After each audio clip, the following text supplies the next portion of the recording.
Hello বন্ধুরা, তো চলে এসেছি আবার একটি বিশেষ গুরুত্বপূর্ণ আপডেট নিয়ে। তো গতকালকে ফুড এসআই যে পরীক্ষা হয়েছে, তো সেখানে সবারই একটা কোশ্চেন উঠে আসছে যে কোশ্চেন আউট হয়েছে কি না। তো সবাই বলছে যে হোয়াটসঅ্যাপে কোশ্চেন ঘোরাঘুরি করেছে, কেউ বা বলছে মেসেজে কোশ্চেন ঘোরাঘুরি করেছে। তো এখন তো আবার সবার মনে কোশ্চেন আছে, তাহলে কোশ্চেন কি আমাদের রাজ্যে আউট হওয়াটা ফ্যাশন হয়ে গেছে? রাজ্য সরকারের পিএসসি ফুড এসআই হোক বা ডাব্লিউবি পরীক্ষার এসআই হোক বা কনস্টেবল হোক, ডাব্লিউবি সে পিআরবি বোর্ড হোক বা পিএসসি বোর্ড হোক বা এসএসসি বোর্ড হোক, প্রত্যেকটা বোর্ডেরই কোশ্চেন আউট হয়ে যায় পরীক্ষার আগে। তো এখন কি করণীয়? যারা পড়াশোনা করছে, খেটে পড়াশোনা করছে, তাদের ভবিষ্যৎ কী, বা এই রিক্রুটমেন্টের উপরে তোমাদের কি প্রভাব পড়বে? তো ভ্যাকান্সি অলরেডি তোমরা সকলেই দেখছো একদম সীমিত, 450টি ভ্যাকান্সি। তো কোশ্চেন কি সত্যি আউট হয়েছে? তো সমস্ত কিছু তোমাদেরকে জানাবো। তো তার জন্য ভিডিও সবাই সম্পূর্ণটা দেখো, দেখার পর ভালো লাগলে অবশ্যই লাইক করো এবং চ্যানেল নতুন হলে সাবস্ক্রাইব করে দিও।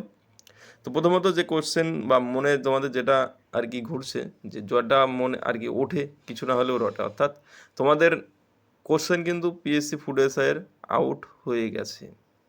এটা সত্যি কথা।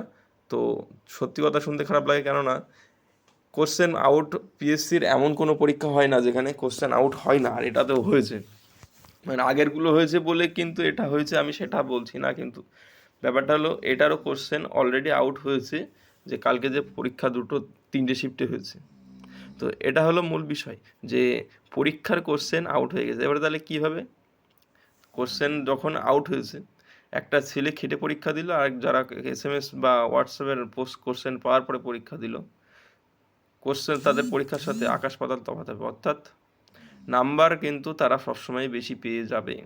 হ্যাঁ, তবে এর ভিতরে রেয়ার কিছু থাকবে যারা আর কি মাস্টার্স হয়ে গেছে আর পরীক্ষা দিতে দিতে, তাদের নাম্বারটাও কিন্তু ভালো পাবে। এবারে তাহলে যারা মিডিয়াম ছেলে মেয়ে তাদের কী হবে? তো যারা মিডিয়াম ছেলে মেয়ে খেটে পড়াশোনা করেছো, তাদের জন্য এটা দুঃসংবাদ। কেননা তাদের মানে চাকরিটা ছিনে নিয়ে যাবে হচ্ছে যারা এসএমএস পেলো বা হোয়াটসঅ্যাপে পেলো কোশ্চেনের উত্তর। তাহলে এইগুলো হচ্ছে আমাদের কিছু করার নেই, এগুলো আমরা শুধু প্রোটেক্ট করতে পারি, বা আমরা শান্তিপূর্ণভাবে বোর্ডকে জানাতে পারি, সরকারকে জানাতে পারি, এটুকুই। তাছাড়া কিন্তু আমরা কিছু করতে পারি না। তো এটা হলো যে এখন তাহলে কাট অফ কীরকম যেতে পারে, তো তোমাদের কাট অফের উপরে একটা নতুন ভিডিও আমি দিয়ে দেবো। তো সেটা তোমরা অবশ্যই দেখে নিও। যদি পরীক্ষাটা আজকে মানে হচ্ছে, তো সেটা হোক, কমপ্লিট পরীক্ষা হয়ে গেলে তারপরে তোমাদের একটা কাট অফের ভিডিও বানিয়ে দেবো।